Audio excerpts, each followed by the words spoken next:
Bueno, abran sus Biblias en la segunda carta de Pedro, capítulo 3, versículos del 1 al 14. Segunda de Pedro, capítulo 3, del 1 al 14. El tema el título de la conferencia de esta mañana se llama ¿Cómo vivir en los últimos tiempos? ¿Cómo vivir en los últimos tiempos? Dice así el apóstol Pedro en su segunda carta, capítulo 3, amados, esta es la segunda carta que les escribo, y en ambas despierto con exhortación vuestro limpio entendimiento, para que tengan memoria de las palabras que antes han sido dichas por los santos profetas, y del mandamiento del Señor y Salvador, dado por vuestros apóstoles, sabiendo primero esto, que en los últimos días vendrán burladores, andando según sus propias concupiscencias, y diciendo, ¿dónde está la promesa de su venida o de su advenimiento? Porque desde el día en que los padres durmieron, todas las cosas permanecen así como desde el principio de la creación. Estos ignoran voluntariamente que en el tiempo antiguo fueron hechos por la palabra de Dios los cielos y también la tierra que proviene del agua y por el agua subsiste, por lo cual el mundo de entonces pereció anegado en agua. Pero los cielos y la tierra que existen ahora están reservados por la misma palabra, guardados para el fuego en el día del juicio y de la perdición de los hombres impíos. Mas, oh amados, no ignoréis estos, que para el Señor un día es como 1000 años y 1000 años como un día. Vamos a detener nuestra lectura hasta este momento y vamos a analizar estos versículos uno por uno para, en primer lugar, darnos cuenta que si tú supieras que Cristo viene mañana, ¿cambiarías tus planes, tus prioridades, tus expectaciones? ¿Cuántas personas el otro día vi, por ejemplo, que un camión ahora en la nueva ruta, la nueva autopista que acaban de hacer de la Marquesa hacia Toluca, que son como 42 kilómetros, que te ahorran como 15, 18 minutos para no irte por la anterior? Se fue un camión, ya están prohibiendo la entrada de los camiones de redilas y los camiones grandes. Es una bajada impresionante. Bueno, no se calculó mucho, ¿verdad? Y el camión se fue contra la caseta y mató a la persona de la caseta, murió quemado junto con el chofer. Después vino otro accidente también, y gracias a Dios que pues ya hicieron otro desviamiento, una desviación para los camiones, y se le está prohibiendo a los que entren que ya no circulen por esa autopista. Lo que más me impactó fue que oí en el periódico que uno de los testimonios es que unos familiares de estas personas que murieron dijeron lo siguiente: mi tío, una de las personas que murieron, estaba cuando salió de la casa y voy a hacer esto, construir esto, etcétera, etcétera. Y nos damos cuenta, uno de los familiares es cristiano, nos damos cuenta que así es la vida. Hoy vivimos, hoy en la tarde, hoy en la noche o mañana, ninguno sabe si vamos a amanecer. Nadie sabe. Todas las personas salimos al mundo y con proyectos y visiones y trabajo, etcétera, etcétera, cuando lo más importante es que todos estamos condenados, somos como una lista de reos condenados a muerte, porque algún día tenemos que entregarle cuentas a Dios. Entonces, si tenemos esta conciencia de que hoy puede ser el último día en que Dios tal vez te esté hablando, y tal vez Dios te está dando la oportunidad de comenzar a cambiar ya tu trayecto y el camino que tú llevas, estoy seguro que cambiarías el rumbo de tu vida.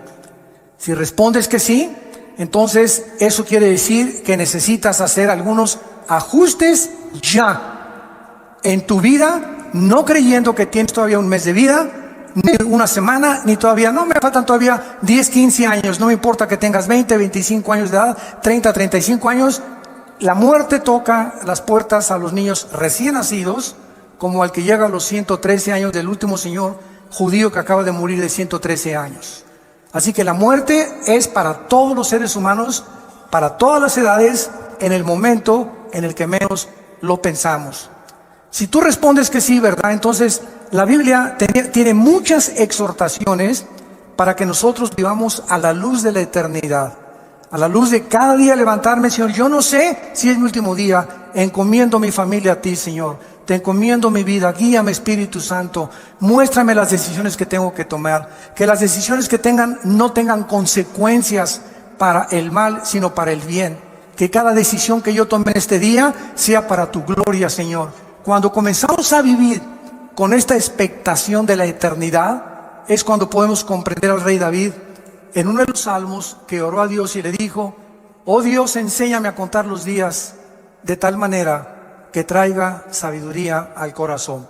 Vean por ejemplo en Romanos capítulo 13, versículos del 11 al 14, la exhortación que nos hace el apóstol Pablo. Y esto conociendo el tiempo. ¿Cuál tiempo? El tiempo que es cortísimo en nuestra vida. Que ya es hora de levantarnos del sueño, porque ahora está más cerca de nosotros nuestra salvación que cuando creímos. La noche está avanzada y se acerca el día. Desechemos pues las obras de las tinieblas y vistámonos las armas de la luz. Andemos como de día, honestamente, no en glotonerías y borracheras, no en lujurias y lascivias, no en contiendas y envidia, sino vestidos del Señor Jesucristo y no proveáis para los deseos de la carne. Noten ustedes en el versículo 12 que la vida espiritual la compara el apóstol Pablo, guiado por el Espíritu Santo, con el día y la noche. Cuando llegan las 9, 10 de la noche, en el caso particular mío, yo a las 10:30 ya estoy roncando, ¿verdad? Tal vez 10:15, 10:30. Ya sé que es mi hora. Tengo esa disciplina de siempre tratar de dormirme esa hora. Y ya llegan las 5, 5:30, levantarme, porque ya salió el sol y tu cuerpo se acostumbra, ¿verdad? El metabolismo a los horarios donde tú estás viviendo. Bueno, de la misma manera, ¿saben ustedes a qué hora de la noche nos encontramos ahorita?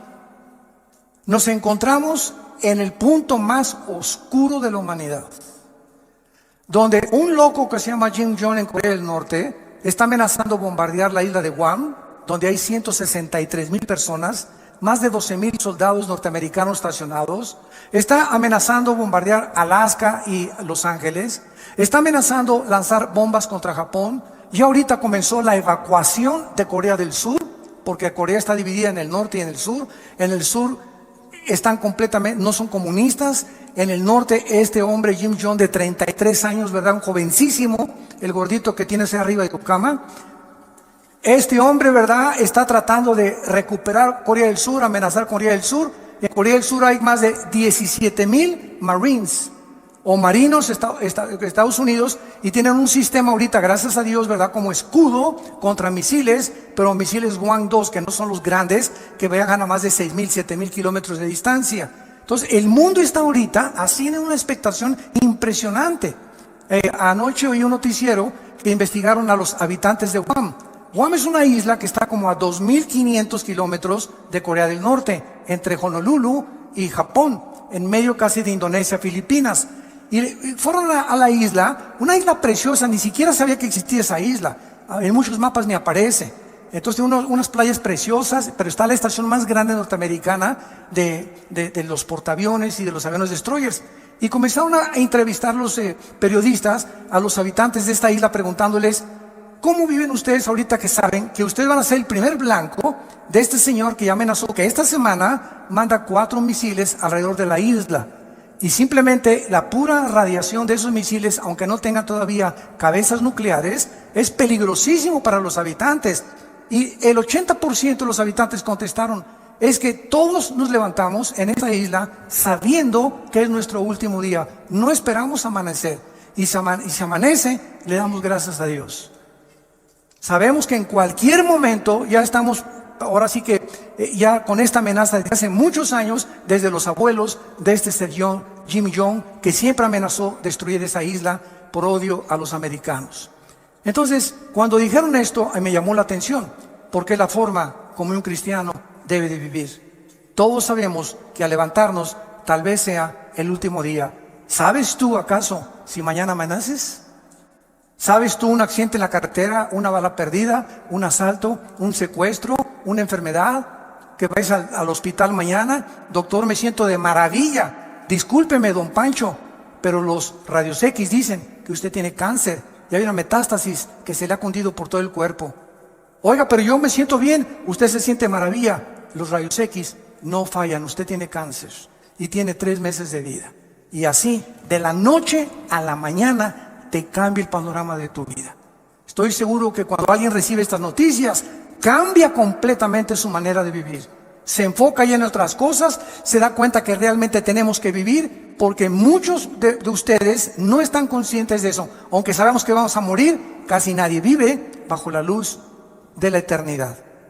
Mientras observamos estos acontecimientos actuales, estamos al borde de una guerra internacional. Nos han bombardeado con correos. Oiga, es la tercera guerra mundial. ¿Qué pasa si Corea del Norte cumple sus amenazas? Trump va a contestar estas amenazas. Si contesta esas amenazas, ¿cuáles son las consecuencias que habría de muertos en Corea del Norte? Porque inmediatamente Corea del Norte bombardaría Corea del Sur. Por lo menos en Corea del Sur, el primer día habría 100,000 muertos. El primer día que este hombre con su artillería, no con misiles, con la pura artillería contestara si Estados Unidos atacara, morirían más de 100,000 personas. Ahora, hace 3 días, el presidente de China, Xi, le mandó un recado a Trump y le dijo lo siguiente: nosotros no te apoyamos si tú inicias el ataque a Corea del Norte.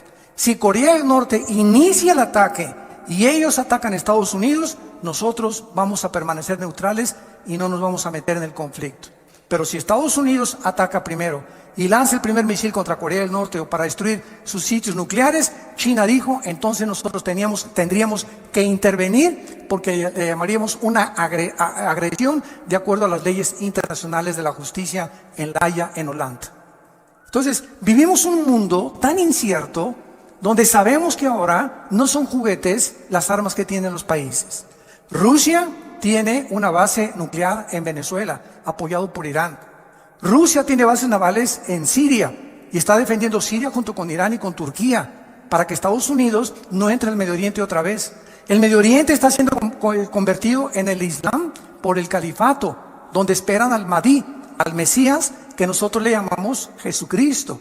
Y el Medio Oriente está como una olla hirviendo, sabiendo en la Biblia que ahí, en esta zona geográfica del Medio Oriente, estallará la tercera guerra mundial, que en Apocalipsis 16, del 12 en adelante, se llama el Armagedón.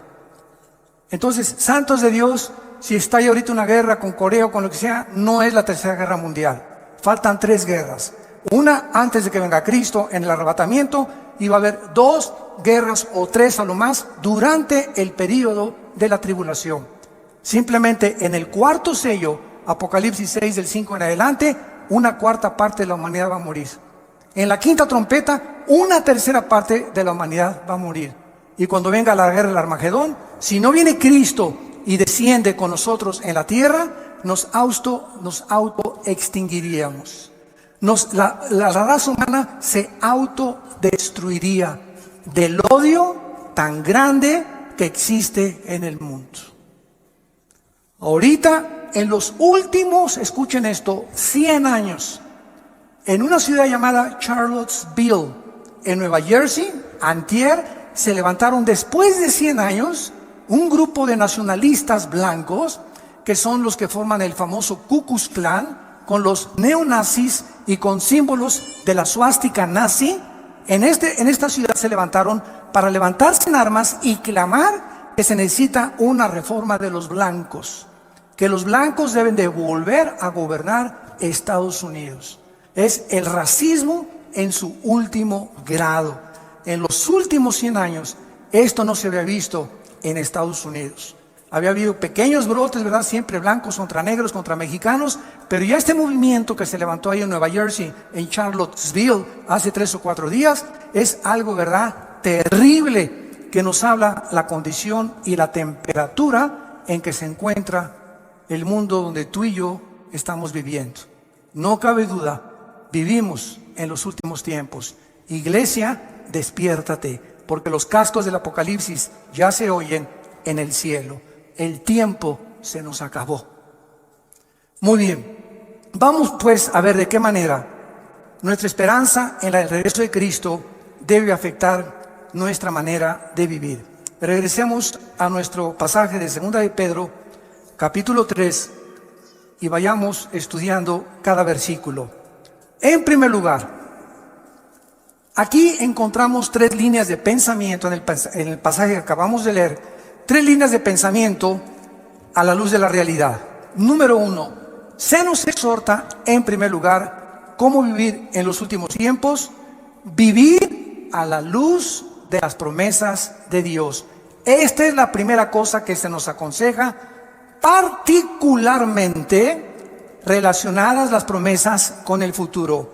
Veamos lo que dice el versículo 1. Amados, esta es la segunda carta que les escribo, y en ambas despierto con exhortación, despierto vuestro limpio entendimiento, para que recuerden, para que tengan memoria de las palabras que antes han sido hechas por los santos profetas. O sea, tenemos que recordar, en primer lugar, viviendo en esta última generación, recordar las promesas que en el Antiguo Testamento se hicieron respecto al futuro que tú y yo actualmente estamos viviendo. Esto se refiere a todos los eventos futuros que se profetizaron en el Antiguo Testamento, como viene la gran tribulación, la segunda venida, la apostasía de la iglesia que ya estamos viviendo. Nunca la iglesia cristiana había sido bombardeada con tantas herejías, con tantas barbaridades que se están predicando y que se están enseñando en los últimos 30, 40 años. Es impresionante la cantidad de miles, ustedes no lo saben, miles de cristianos en Sudamérica y en Europa que dicen no encontramos una iglesia con sana doctrina. Y están reuniéndose en sus casas, nos piden nuestros videos, nuestras enseñanzas a través de los CDs, etcétera, etcétera. Tenemos más de 3,725 reuniones en casas en Sudamérica que se están alimentando con el curso que tenemos de ITI, la Instituto Teológico Internacional que dirige mi hermano Alejandro, y se están alimentando de eso 1 hora diaria y están juntándose en su casa porque no encuentran una iglesia de sana doctrina. Es impresionante. En una que les piden bolsas para vomitar, en otras que la cachetada del Espíritu Santo, el chicle del Espíritu Santo, la caída del Espíritu Santo, etcétera, etcétera, que si no hablas en lengua no tienes al Espíritu Santo. Bueno, es increíble a lo que la iglesia ha llegado. Y millones de cristianos, por no tener una vocación para estudiar la Biblia sistemáticamente por libros, etcétera, etcétera, caen en la trampa y se comen y son engañados con todo lo que oyen. Nunca corroboran si lo que les enseñan es lo que enseña la palabra de Dios. Tengan memoria que esto va a venir, no nos asustemos, como me dicen muchos pastores. Acabo de estar en Guatemala el último fin de semana. Se celebró el 67 aniversario de Radio Cultural en Guatemala, en la ciudad, que es la estación de radio más prestigiosa en los últimos 100 años. Y esta radiodifusora celebró el 67 aniversario, me invitaron a compartir la palabra, y el sábado se unieron casi más de 1,700 pastores de diferentes naciones, de la ciudad de Guatemala, etcétera, etcétera. Y el domingo nos reunimos en el Parque Industrial y asistieron 18,000 personas. Entonces vemos nosotros que es una efervescencia de hambre de la palabra de Dios. Y cantidad de pastores me decían en Guatemala, hermano, es que necesitamos la sana doctrina, necesitamos regresar a las enseñanzas de la Biblia, a las enseñanzas que Cristo nos enseñó. Y yo el consejo que les daba es el siguiente: no se desilusionen, no se asusten. ¿Saben por qué? Porque Cristo nos los dijo. Cuando estas cosas sucedan, recuerden que yo se las dije antes. Entonces, esto tiene que suceder. No nos desilusionemos, al contrario, tiene que suceder, y si sucede es porque la Biblia es la palabra de Dios. Al contrario, esforcémonos, seamos valientes, echemos mano de la vida eterna, no perdamos la esperanza a la cual todos hemos sido llamados, estemos firmes y constantes en la fe, sabiendo que nuestro trabajo no es en vano. Entonces, no es tiempo de ser cobardes, no es tiempo de, ya me voy, tú una bola de hipócritas, esto no es cierto. Estos son los perdedores, los que quieren ponerse hasta atrás del ejército y no quieren ocupar las primeras líneas de comandantes y generales del ejército de Dios. Es muy fácil irte hasta atrás y decir, ya no peleo, ya me quedo en la casa, esto no es cierto, qué fácil es eso. Y dice en Apocalipsis 21:8, los cobardes encabezan la lista de los que van al lago de fuego. Los cobardes, no los adúlteros, no los homosexuales, no las lesbianas, no los secuestradores. Los cobardes son los primeros que dice Cristo que va a juzgar. Muy bien, entonces todas estas profecías ya se han cumplido y la exhortación es que mantengamos estas promesas en nuestra mente, porque las vamos a necesitar. Dice el versículo 3, sabiendo primero esto. O sea, ¿por qué necesitamos recordar estas promesas? Porque en los postreros días, que es la época que estamos viviendo, que actual es la Biblia, vendrán burladores, andando en sus propias concupiscencias y diciendo, ¿dónde está la promesa del Hijo de Dios? Siempre ha habido guerras, siempre ha habido terremotos, siempre ha habido maldad, siempre ha habido pecado, bla, bla, bla, bla, bla, bla, bla, bla. Y así tenemos ahorita un mundo impresionante. Tú te metes, por ejemplo, a una conferencia bíblica, profética, y ves los comentarios. Hay buenos y hay negativos. Son puras mentiras. Esto es pura hipocresía. Y siempre hay estas cosas. Todas estas personas que mandan estos comentarios se les llama burladores. Y ahora es muy importante esto, porque eso nos explica por qué necesitamos aferrarnos a estas promesas. Un burlador, escuchen esto, no es lo mismo de una persona que tiene dudas, porque los que dudan honestamente están abiertos a las evidencias, pero el burlador es la persona que ni siquiera quiere oír las evidencias ni hacer caso de las evidencias o las pruebas que la Biblia ofrece para demostrarte que estás equivocado. El burlador se dedica a burlarse, a criticar, a despreciar y atacar las cosas de Dios. En el Salmo 10, en el Antiguo Testamento, David escribió lo siguiente, versículos del 3 al 5. Salmo 10, del 3 al 5. Porque el malo se jacta del deseo de su alma, bendice al codicioso y desprecia a Jehová. El malo, por la altivez de su rostro, no busca a Dios. No hay Dios en ninguno de sus pensamientos. Sus caminos son torcidos en todo tiempo. Tus juicios los tiene muy lejos de vista. A todos sus adversarios desprecia. Y en el capítulo 14, versículo 1, dice David, dice el necio en su corazón, no hay Dios. Lo más lejos que el hombre pueda llegar es reconocer que Dios tenía razón. Y a partir de ese punto ya no llegas más lejos sin Jesús en tu vida.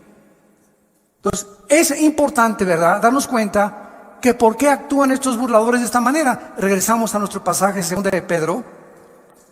Y dice el versículo 3, ¿por qué estos burladores que abundan en la televisión, en las telenovelas, en los programas y en las entrevistas del radio, en el cine, en las películas? ¿Saben ustedes, santos de Dios, por qué esta gente actúa de esa manera? Burlándose, despreciándose, riéndose, haciendo mofa de las cosas espirituales. Nos lo dice el versículo 3. Porque andan según sus propias concupiscencias. En otras palabras, son personas que no quieren que Dios se meta a sus vidas. Son personas que no quieren que haya nadie en el universo que les ponga 10 mandamientos para vivir. Son personas que no les importa ni tampoco les conviene tener un Dios a quien someterse. Ellos quieren andar. La palabra concupiscencia, apúntalo, significa pasiones sin control o deseos desordenados. No tengo ningún freno moral, me acuesto con el que sea, puede ser hombre, puede ser mujer, mujer con mujer, hombre con hombre, o puedo tener amante, puedo tener esposa, o me puedo acostar con mi novio o con mi novia. Son personas que no tienen frenos, están como caballos desbocados en la vida. Hacen lo que, como caballos bien alimentados, relinchan tras las mujeres que no son su esposa. ¿Y saben ustedes por qué? Lo dice aquí en 2 de Pedro, capítulo 2, versículos del 10, que describe este tipo de personas. Y mayormente aquellos que, siguiendo la carne, andan en concupiscencia, o sea, en pasiones sin control, e inmundicia, y desprecian el señorío, atrevidos y contumaces, no temen decir mal de las potestades superiores. Versículo 12, pero estos, hablando mal de cosas que no entienden, como animales irracionales, nacidos para presa y destrucción, perecerán en su propia perdición, recibiendo el galardón de su injusticia, ya que tienen por delicia el gozar deleites cada día. Estos son inmundicias y manchas, quienes aún mientras comen con ustedes, se recrean en sus errores. Tienen los ojos llenos de adulterio, no se sacian de pecar, seducen a las almas inconstantes, tienen el corazón habituado a la codicia y son hijos de maldición. Por eso se burlan de ti. Por eso te critican que eres cristiano. Por eso se mofan de la Biblia en los periódicos, en los libros, en las películas, en las telenovelas, etcétera, etcétera, etcétera.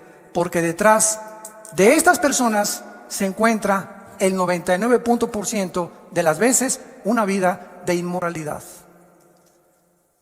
Odian la luz, odian la santidad, odian a Jesús, aman las tinieblas.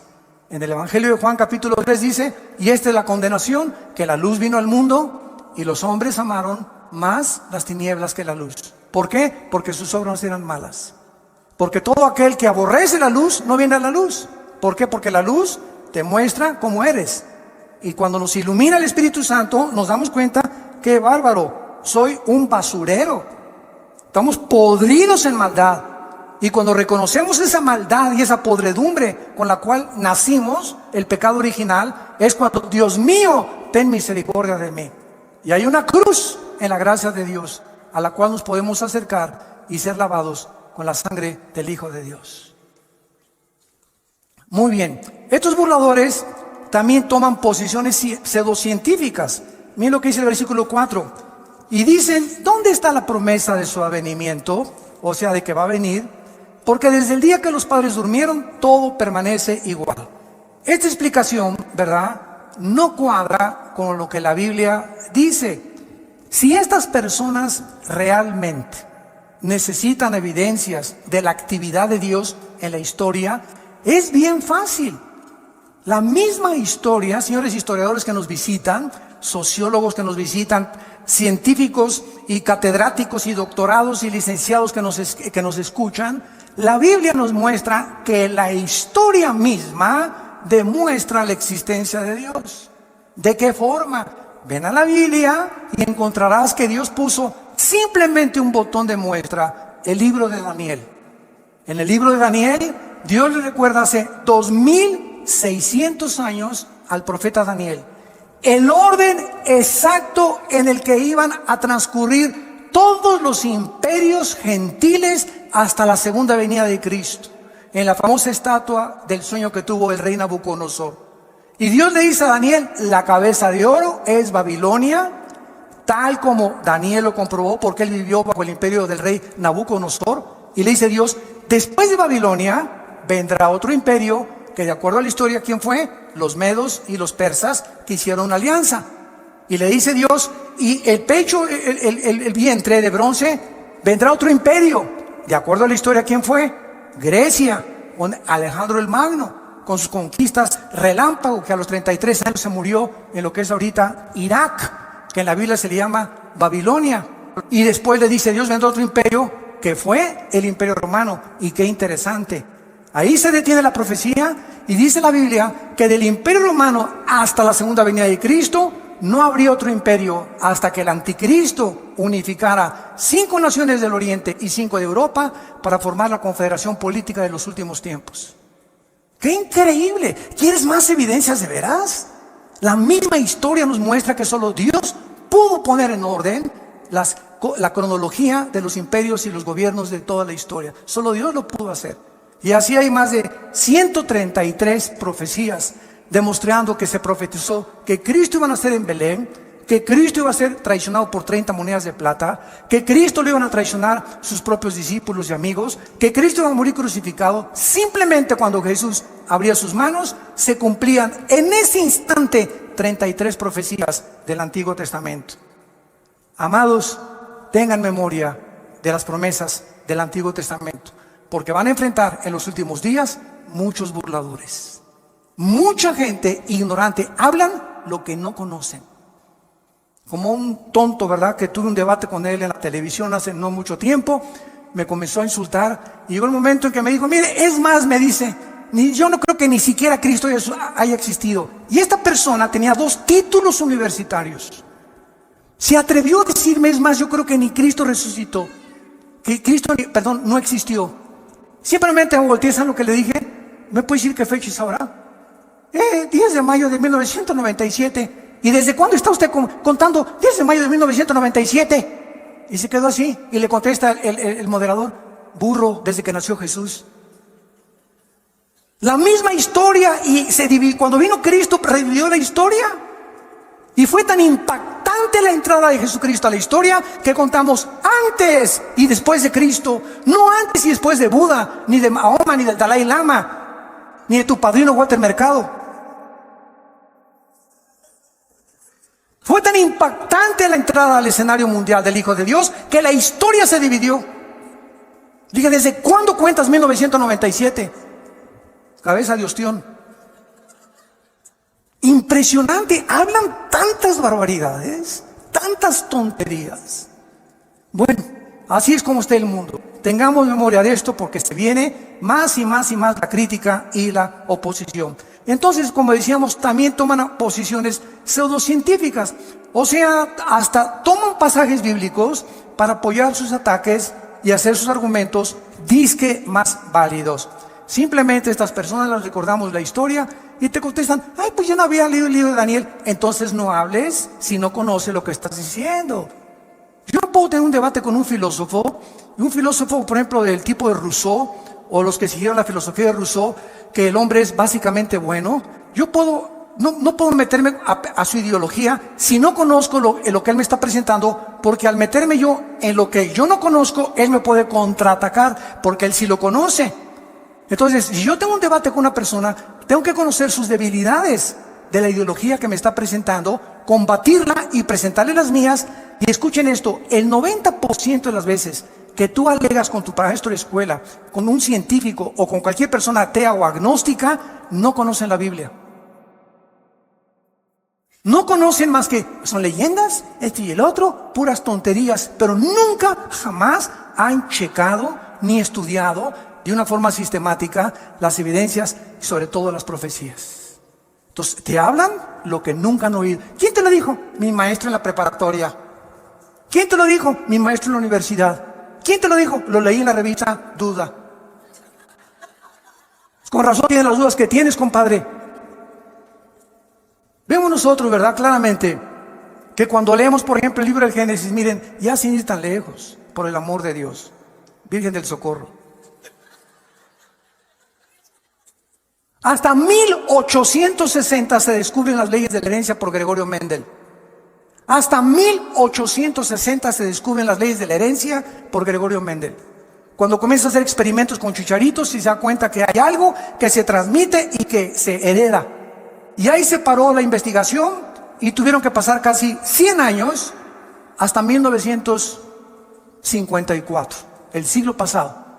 En 1954 le dan el premio Nobel de Medicina a Dr. Watson y al Dr. Samuel Crick, porque descubren la hélice del ADN, del ácido desoxirribonucleico. Hasta 1954 los investigadores comienzan a penetrar en el ADN y a descubrir que en cada una de las células que tiene el cuerpo humano y todas las cosas vivientes que existen, el cuerpo humano tiene trillones de células. Y en cada célula que tenemos, escuchen esto, en cada célula hay 500 enciclopedias británicas escritas. ¿Me escuchaste? La información que tiene el ADN en cada célula equivale a 500 enciclopedias británicas. Con 4 letras nada más. Y en esa información inteligente que cada célula tiene, está escrito tu color de ojos, tu color del pelo, mi color de piel, nuestra estatura, todas las características que tenemos y venimos heredando desde Adán y Eva. Abuelos, bisabuelos, tatarabuelos, todo se encuentra en cada célula. Entonces, el ADN y el código genético que tengo yo en mis células, le sacan una a Chita, y cuando examinan el ADN de Chita, no corresponde al ADN que yo tengo. ¿Qué significa esto? Que cuando se mezcla un perro con un gato, un burro con un caballo, un león con una cebra, el ADN impide a través de los aminoácidos de la biología que haya una mezcla de especie contra especie, porque entonces se rompe el patrón que Dios estableció desde el Génesis, como lo vamos a ver, capítulo 1, versículos 12 y 13, que todo tiene que ser de acuerdo a su género y a la forma en la que tienen ellos su desarrollo, como las frutas, los animales y nosotros los seres humanos. Cuando se cruzan dos especies, nacen híbridos. Cruza un caballo con una burra, ¿y qué nace? Una mula. Y cuando la mula la quieres volver a cruzar, no puedes porque es híbrida. Se rompió las leyes escritas casi 4000 años antes que Gregorio Mendel, papá. Miles de años antes que los científicos descubrieran que la sangre es la que produce el cuerpo humano y que la vida está en la sangre, y cuando se descubre la circulación de la sangre, la Biblia lo decía 3000 años antes. Antes que se descubriera la proliferación bacteriológica en el mundo, de que si tú haces popó en la calle, o un perro hace pipí, o tu hijo hace pipí en la banqueta, o un perro, aunque el mundo es invisible, todas las bacterias, ¿verdad?, se elevan, y las amibas y todo, y la puedes tú respirar y te pueden entrar a tu organismo. Miles de años antes de que se descubriera que existen bacterias invisibles, hasta que se descubrió el microscopio, Dios le dijo a Moisés, dile a la gente en el libro del Éxodo que cuando hagan popó, excremento, lo entierren y lo tapen. Dios comenzaba a dar las leyes de la higiene antes que la ciencia las descubriera. Y así podemos seguir con cientos de ejemplos, evidencias históricas, evidencias de higiene, evidencias biológicas, genéticas, arqueológicas, químicas, del área de la disciplina que tú quieras. La Biblia es la palabra de Dios. Los cielos pasarán, pero esta palabra permanecerá para siempre.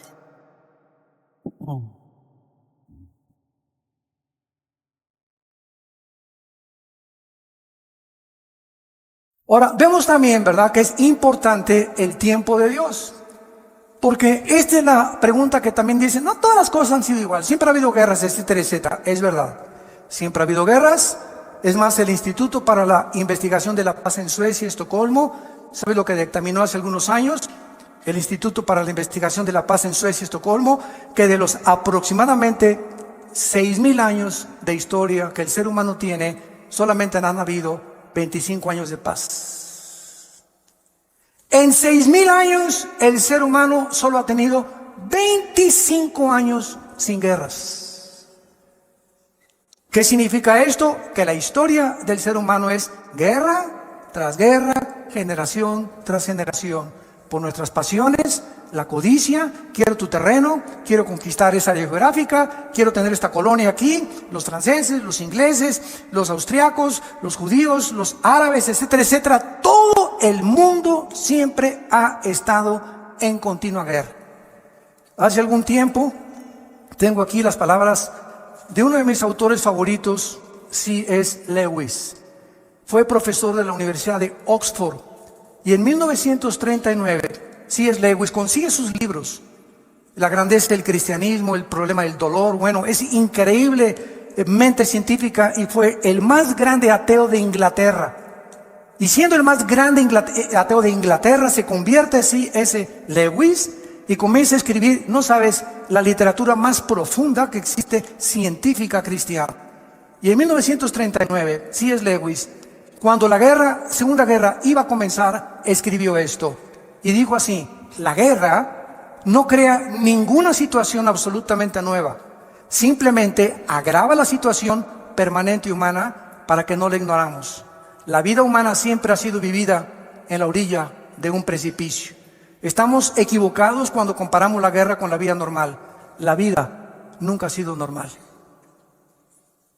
Cuando explotó la Segunda Guerra, ¿de qué nos extrañamos? En otras palabras, siempre ha habido guerras. Es la condición permanente del ser humano. Si no hay guerras, buscamos la manera de pelearnos. Y llegamos al precioso siglo XXI. Y la luna, y los descubrimientos tecnológicos, internet desde los 90s, y los satélites de comunicación, iPad, IQ, chips, bla, bla, bla, bla, bla, Aladín y la lámpara maravillosa. El ser humano ha llegado con la tecnología, etcétera, etcétera. Y ayer acabo de leer las últimas palabras del fundador de Apple, Steve Jobs, que muere de cáncer antes de los 50 años. A los 40 años llegaron con Steve Jobs y le dijeron, el fundador de Apple, de las compañías más prestigiosas que cualquiera pudiera decir: yo quisiera poder llegar a los descubrimientos de una multimillonaria fábrica y productora de los artículos que conocemos actualmente en el mercado. Y cuando tenía 40 años, Steve Jobs le pronosticaron cáncer y le dijeron: cúrate por medios científicos, y dijo que no. Él quería que lo curaran los hindúes con magia. Y entró en el área del ocultismo. Y antes de morir, él dijo, ¿verdad? Lo que he descubierto antes de morir es que no he disfrutado nada. Lo más precioso de la vida es tu familia. Disfruta tu familia. Es el tesoro más grande que podamos nosotros tener. Nunca mencionó a Dios. Murió como un palillo el pobre hombre en un hospital sin haber jamás podido disfrutar su dinero. Y los últimos 7 años murió con una neurosis excesiva, donde explotaba y se enojaba y corría a todos sus empleados porque la mosca voló. ¡Qué vidas tan trágicas! De personas que alcanzaron el éxito, pero se dieron cuenta que sin Dios nos echa a perder la vida. Por la maldad con la cual nacimos y porque enfocamos nuestros talentos y nuestros dones en cosas que no tienen permanencia eterna. Entonces, el tiempo es importante, como cuando comenzamos esta conferencia. Tú no sabes si mañana vas a morir. Tú no sabes si esta tarde te ha hablado Dios por última vez en tu vida. No lo sabes ni lo sé yo. Y ante la luz y la expectación de estas cosas, analicemos nuestra vida si estamos en la fe. Examinémonos realmente si realmente tenemos a Cristo como nuestro Salvador, si estamos caminando con Él. Hace algún tiempo les conté una vez, estaba ya a la salida de un desayuno en México y me alcanza en el elevador un señor y me dice: oye, usted es el que acaba de exponer la conferencia, a sus órdenes. Le dije. Me dice: usted debe saber muchas cosas, ¿verdad? Usted es teólogo. Le dije: sí, efectivamente, tengo 2 doctorados y una licenciatura en teología. Me dice: bueno, pues con esos títulos que usted tiene me puede responder esta pregunta. Le dije: dígame usted, ¿por qué Dios no mata al diablo? Y me dice, no se quedó ahí, y me dice: porque Dios es todopoderoso, ¿verdad? ¿Qué dice usted? Amén, amén, Dios es todopoderoso. Entonces, si Dios es todopoderoso, ¿por qué no mata al diablo? Y déjame decirle antes que me conteste, y si no lo mata es porque no es misericordioso ni es amor. Fíjense usted la pregunta que me hizo, ¿no? Entonces yo le contesté y le dije: dele gracias a Dios, porque si Dios acabara con el mal ahorita, comenzaría con usted.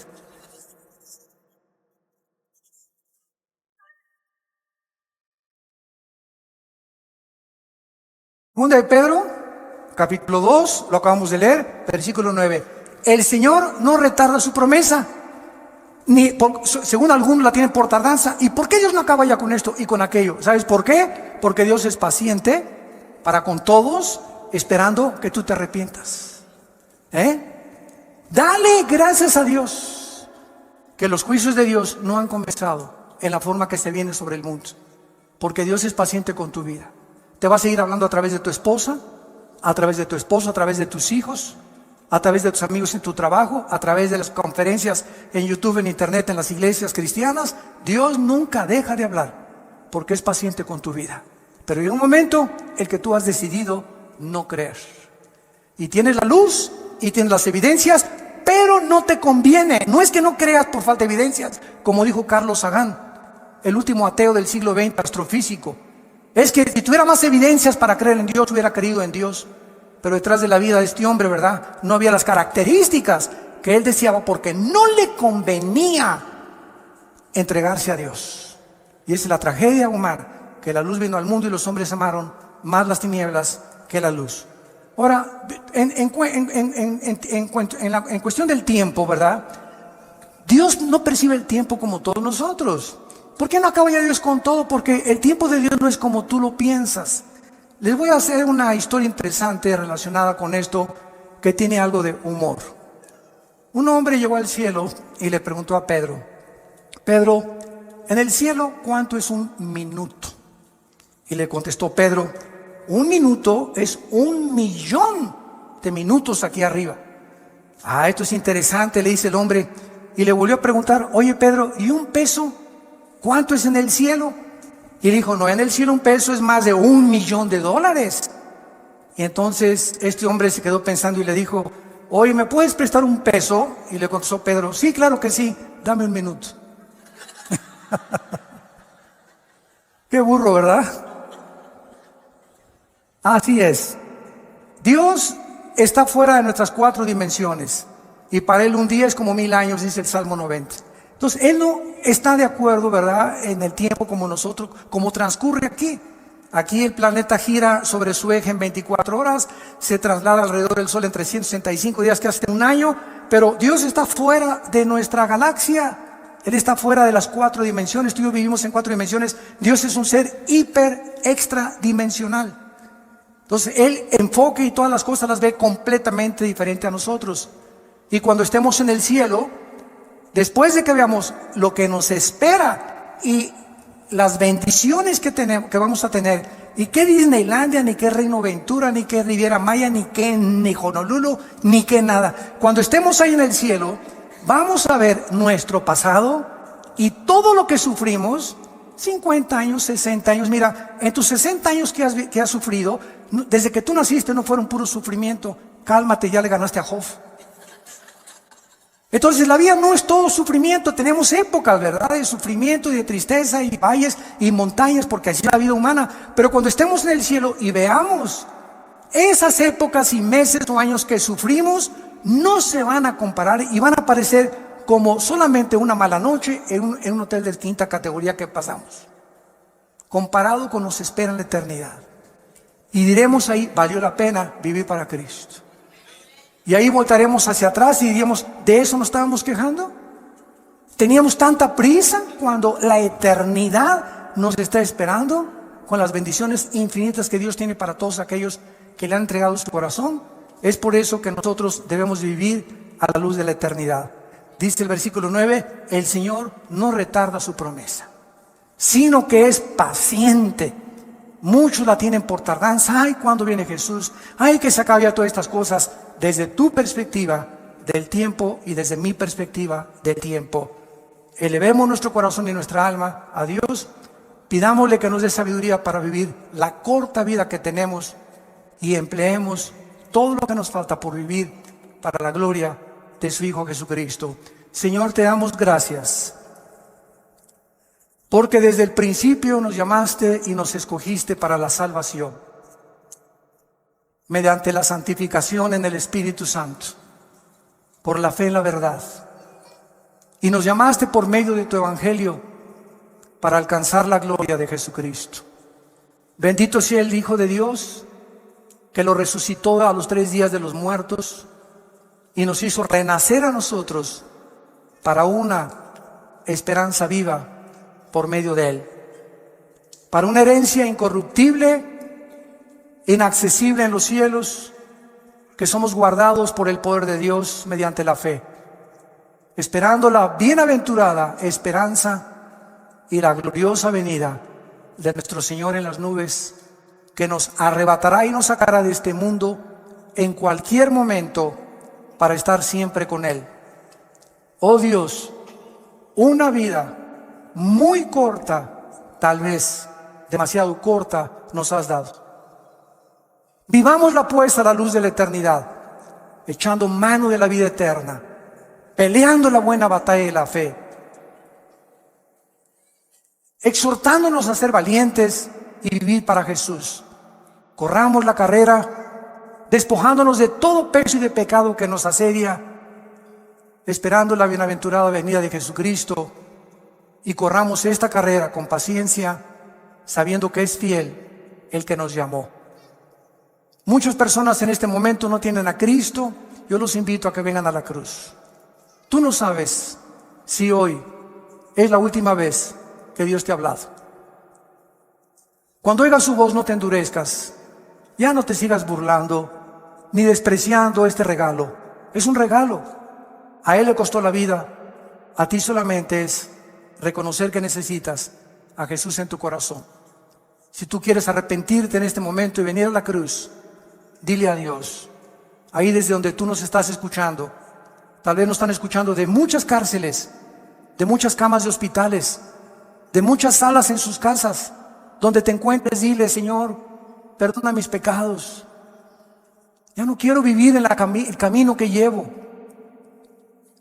Doy gracias porque en esa cruz pagaste con tu sangre por ellos. Entra a mi vida en este instante, Jesús, porque creo que a los 3 días volviste a vivir. Venciste la muerte, a Satanás y al pecado, para darme esta victoria a mí, que no la merezco, pero por tu gracia la recibo y tu misericordia. Dame el poder para vivir la corta vida que me queda y poder enseñarles a mucha gente este camino en el cual ahora me encuentro. En el nombre de Jesús.